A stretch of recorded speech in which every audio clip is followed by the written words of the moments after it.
nothing more fascinating to me than the power of Mother Nature.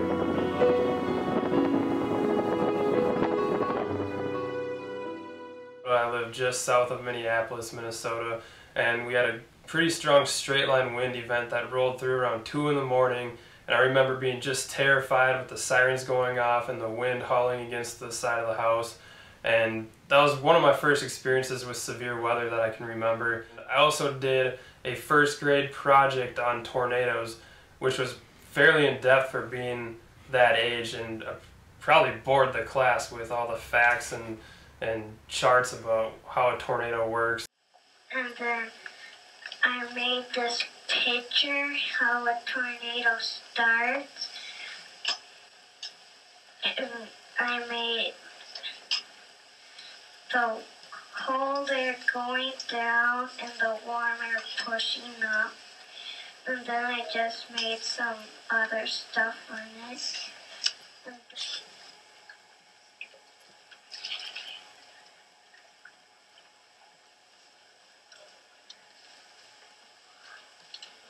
I have one of those.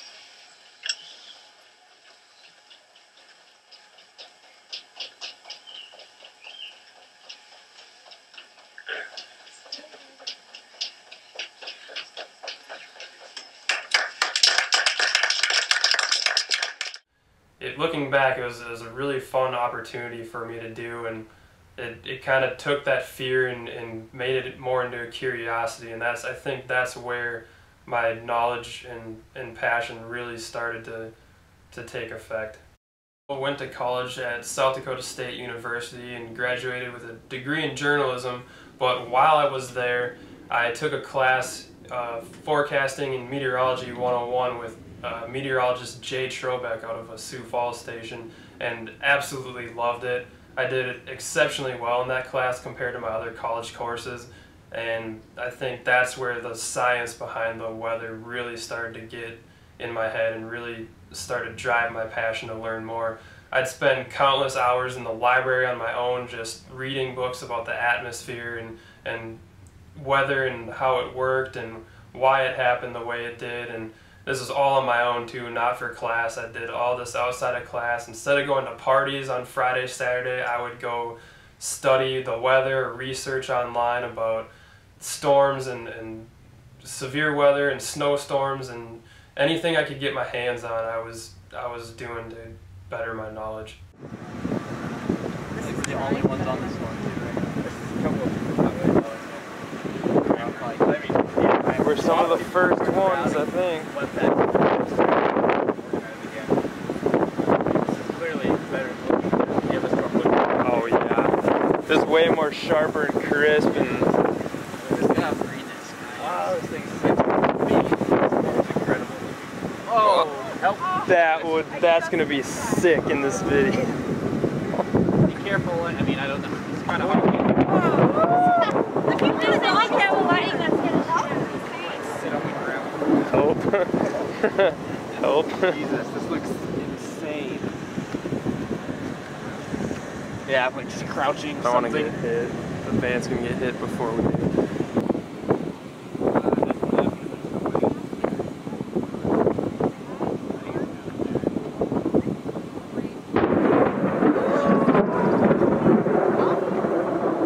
That wasn't too far. That lightning thunder.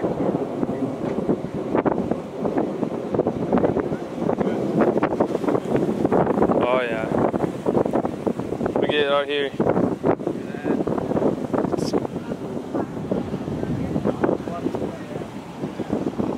This is gonna go. Look at this. The RFD is starting to wrap around. After college graduation, my parents got me a gift, chasing a 10 days with a storm chasing tour company, where I went on the road for 2 weeks roughly and saw severe weather and furthered my knowledge. That was always something I wanted to do, was to get out and storm chase, but having not as much knowledge as I needed to have to forecast on my own and to go out and chase this severe weather out there. The tour was a great opportunity for me to go learn more, as well as to witness the power of Mother Nature firsthand instead of through videos and internet like I had experienced before.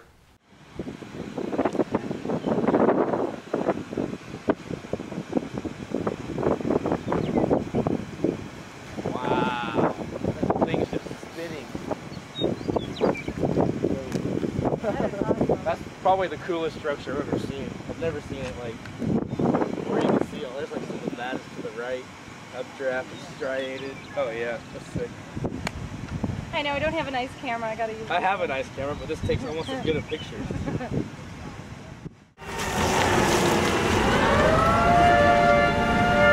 It's still back.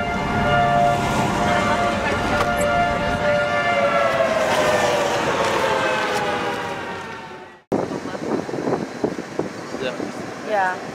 That's huge. Could be a big tornado for our left side. Yeah, that's what I'm looking at. Yeah, I'm looking at that that right edge. I think that's the tornado right there. Yeah, you can see the left edge. That's a huge wedge. That's a huge wedge. Hey, let's go. Bennington, Kansas tornado was the day after Esben, May 28th, 2013, and that was probably one of the most photogenic, awesome tornadoes from start to finish that I've witnessed in person.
The El Reno tornado was a historic day and a tragic one at that too. It was a couple days after the Bennington tornado. We had a pretty full week of storm chasing there, and we knew by the weather models that May 31st, 2013 could be a significant day of severe weather.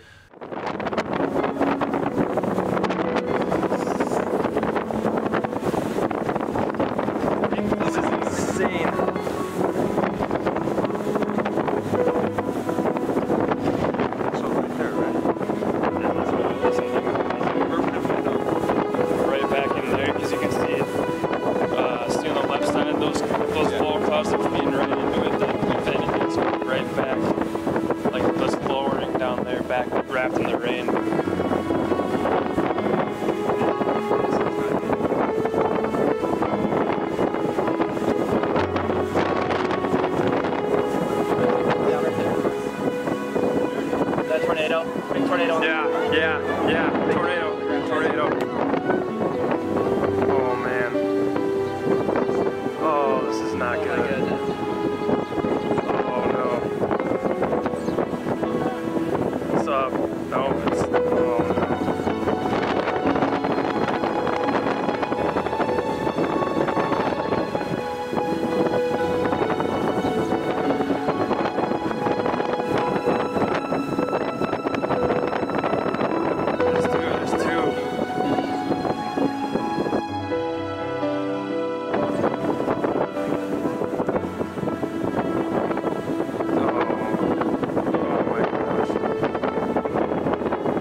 The El Reno tornado of May 31st, 2013 was 2.6 miles wide at its largest point, and wind speeds measured up to 295 miles per hour at some points.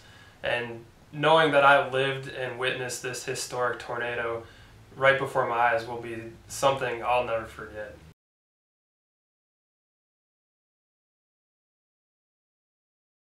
Right now, we're just south of St. Cloud.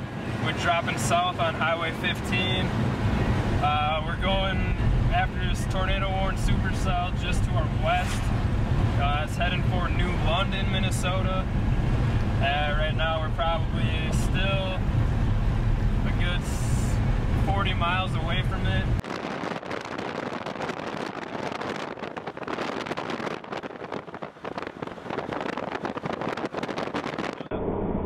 That's basically what it does. Like, supercell speed itself, so like think of it as a big engine. Like, it sucks air in, it goes up the updraft, hits the top, cools, and then comes down the downdraft as a form of like wind, rain, hail. Then it goes down and then whoosh, out it goes. So like the wind you get hit with during straight line wind, that's the downdraft of it. That's all cold wind that's already gone up this whole storm, got cycled through it, and that was coming because warm air rises and cold air sinks. Yep. So when it rises all the way up into the top of the storm cloud, it cools. So once it cools and it's colder than the surrounding air, it starts to sink.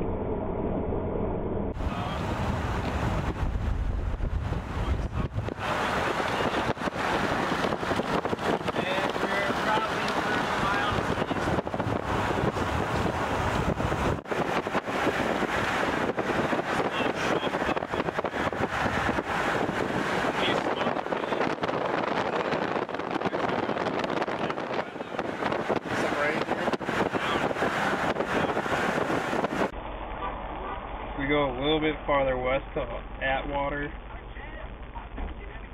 We'll be right there on it. So it's moving this way. Oh, so go to Atwater. So if we go to there, we'll be like on the southern tip, and then we can get a good view of it. Yeah. See, look at how cool this info band is. See, alright. See, like how it goes up? Yeah. See, you can see it tilt up in there? Yeah, I can see like the, yeah. like kind of it angles up there.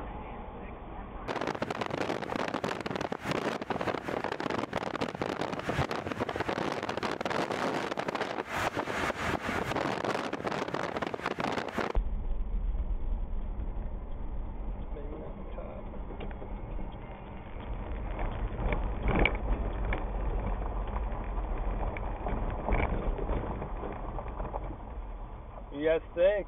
Oh, that's crazy. Crazy too? Yeah. Yeah, this is a nice cell, man. You might have to follow down west or east wall, so that's where we're going to get way. I think it's going to cycle again. I think we're okay right now. Yeah, okay, that's going on. Yeah, that's the good thing. We just don't want to be in the path. No, yeah, it's going to... around it. It's going to go more towards Litchfield here. Yeah, you guys got radar or anything? You're just out? Okay.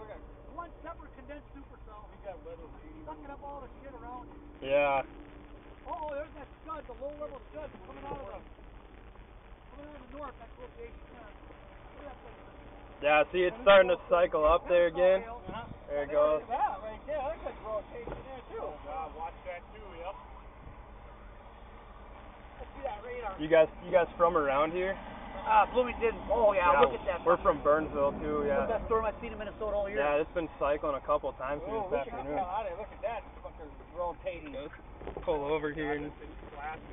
That's all. We're gonna... Alright, you guys, good luck. Yeah, you too. Stay safe.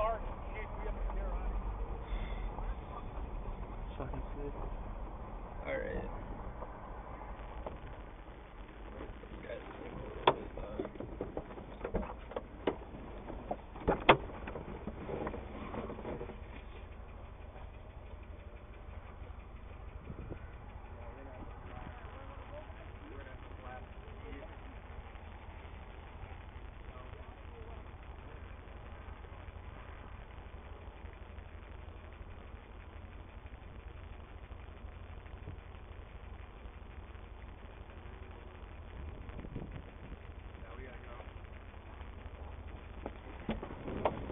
We're gonna be See how the wind's getting cold? Yeah. The RFD. We're just south of Albertville, Minnesota, in between two cells. Out here, we got a big shelf cloud gust front coming in. You can see the stacks up here. The shelf cloud's lowered down right over the trees of the horizon here. You can kind of see the different layers of the clouds going up as this front's coming through. This is severe warning storm with winds up to 70 miles an hour coming straight southeast right at us right here. So we're in a pretty good position to get hit by this one. A lot of down trees, but we are getting a lot of reports of some large hail, anywhere from medium-sized hail to market-sized hail to golf-size hail. A couple hours ago, fortunately, I was there earlier. But the eastern half of downtown. Oh, you can see the supercell up here. This is directly over Burnsville as we speak. Went through the cities. This is the cell we were on earlier up by south of St. Cloud. That was tornado warned earlier today. Wrapped up a few times and cycled. Didn't ever produce a tornado, but right when we got on it, we saw a brief wall cloud, and then the thing just turned outflow dominant, turned a nice little shelf cloud on it. Then it kind of just fell apart as it rolled into the Minneapolis area.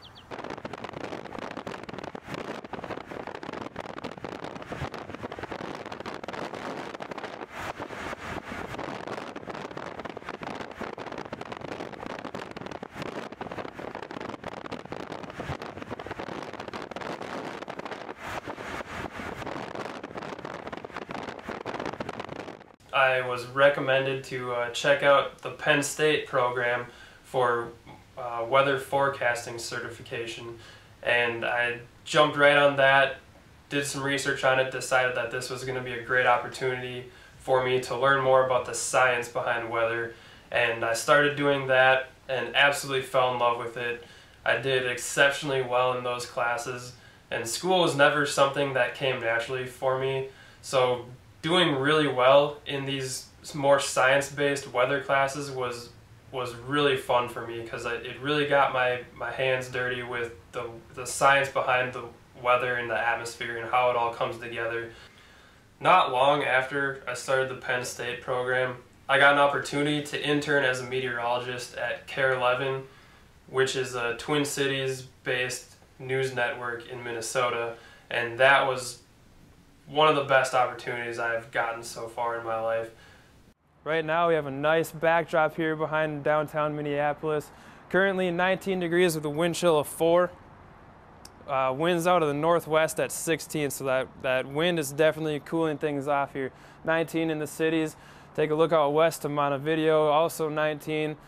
9 degrees up in Roseau, 5 up in Winnipeg, up in Canada there, so definitely got a lot of cold air coming down here.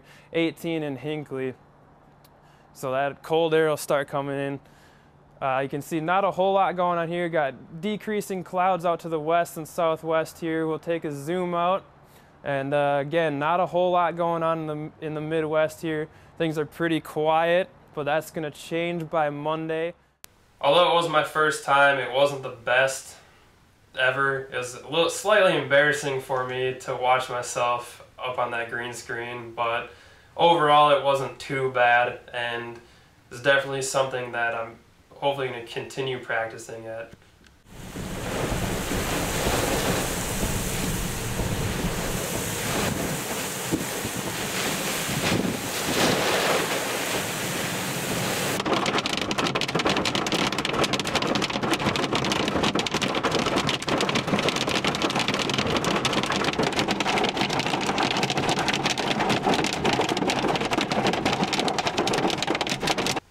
So the tour company that I got the opportunity to work for is called Weather Adventures, and it's run by Blake Knapp, who was also a tour guide on the tour that I went on a couple years earlier. I established a relationship with Blake as well as meteorologist Dave Holder, another tour guide on that tour, and they branched off from that tour and started their own Weather Adventures. And in the spring of 2014, I got a call from Blake, and he asked me if my schedule was open and if I'd be available to help him out on the storm chasing tours. And of course I jumped all over this opportunity, because one of my dreams was to become a storm chasing tour guide and be able to share my knowledge and experiences with other people, and to drive across the country from place to place chasing tornadoes and severe thunderstorms.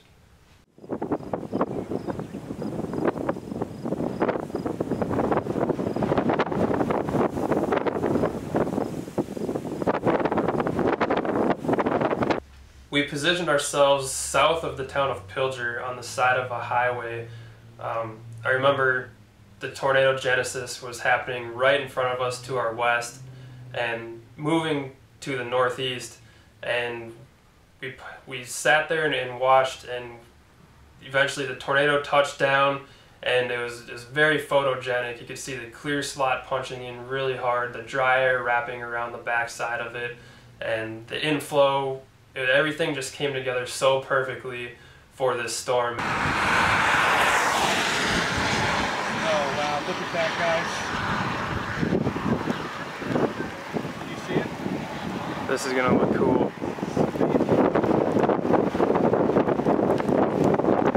Look at that motion. See that clear slot that's in front of it? That's the air wrapping around it.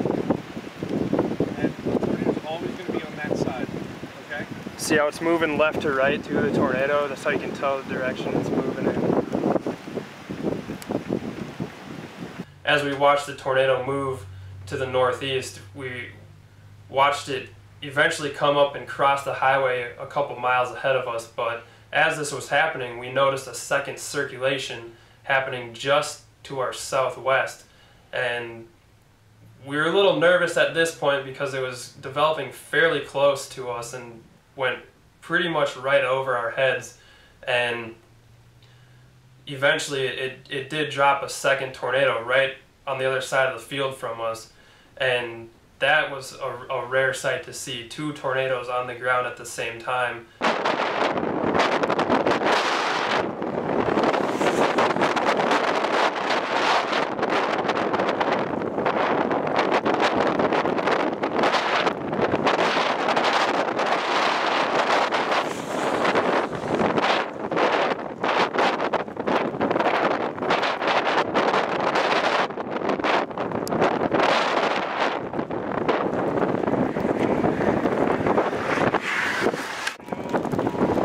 Another one, holy crap.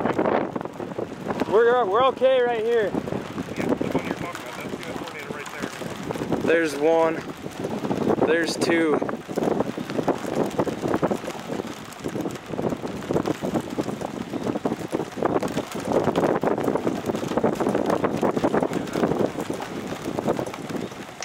This one's gonna do it just to the east of us.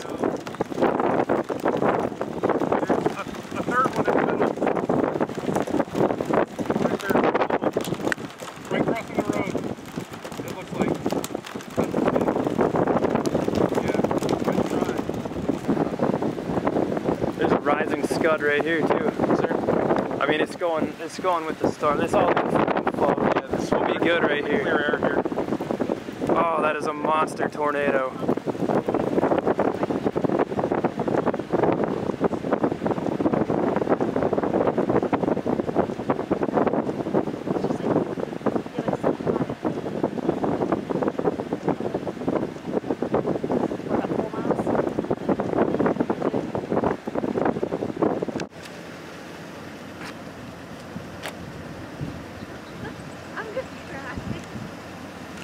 See if you can get both of them in the same shot. Oh my goodness. Too bad you can't get past these trees. You want to get past the trees? We can go back down to the east road and go on that. Yeah, as you can't really see it. I mean, you can see, but not. That's still going up. Yeah, it is. Man, you don't see them usually that close. No, we did really good.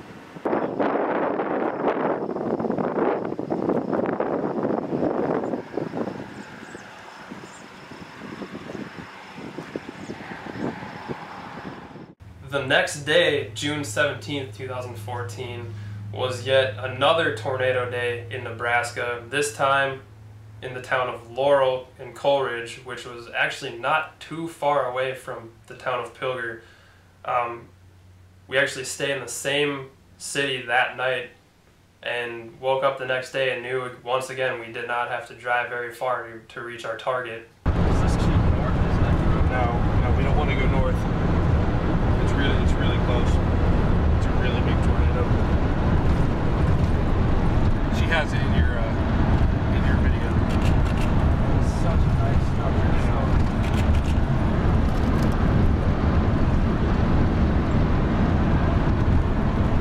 You want to stop quickly right here? You're going to lose it on the hill, up top of the hill, and just for a minute.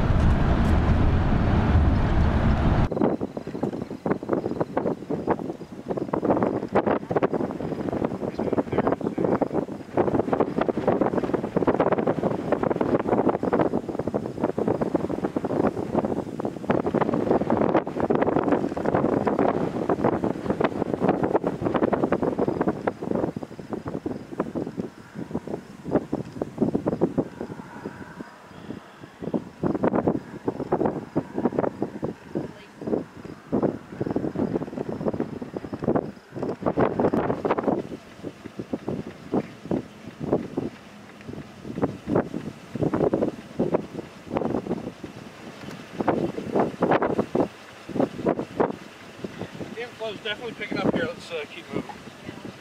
We sat in this dirt road for much of the remainder of the night, and it was a really good distance to be from the storm, but at the same time we were able to witness multiple more tornadoes that had formed with this storm into the darkness.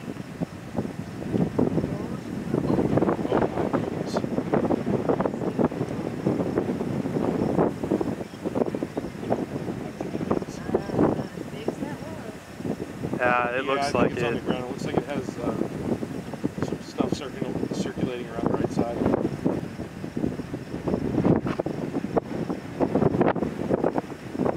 Oh, it looks like it's pretty big too. So, holy cow!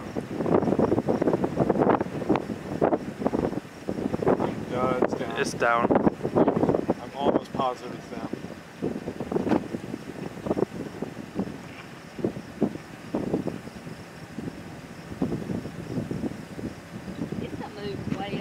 You can really see the left edge of it. Yeah. It's on. Where is that rotation? I don't know. It looks like it's all the way down. Big. That's a big. Did you see that? It was all the way. The right edge was over the trees. Holy crap! Did you see that? Yeah. The left edge is that car. The right edge is those trees. That is a big tornado. Oh my goodness. It looks like it's moving east now. Get the right lightning. Yeah. You gotta get the lightning that's behind it. Oh, yeah, it's definitely still there.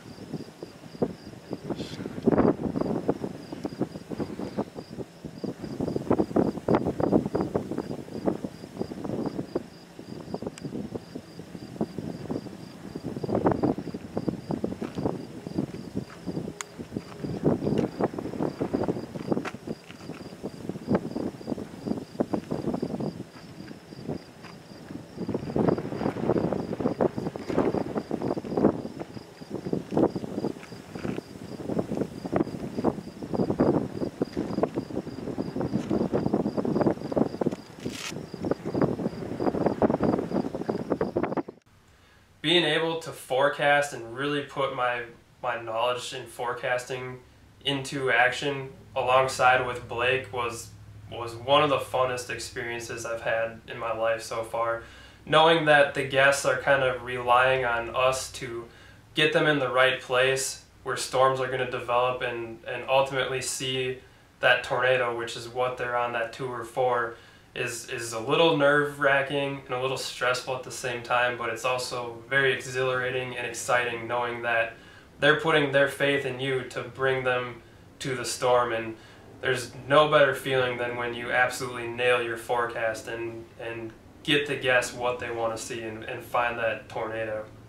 Storm chasing is always going to be a passion of mine well into the future, and I'm just so thankful for the opportunities that I've gotten in the past year that have led me to where I am today, and I can only hope to continue my growth and development as well as my education in meteorology and storm chasing.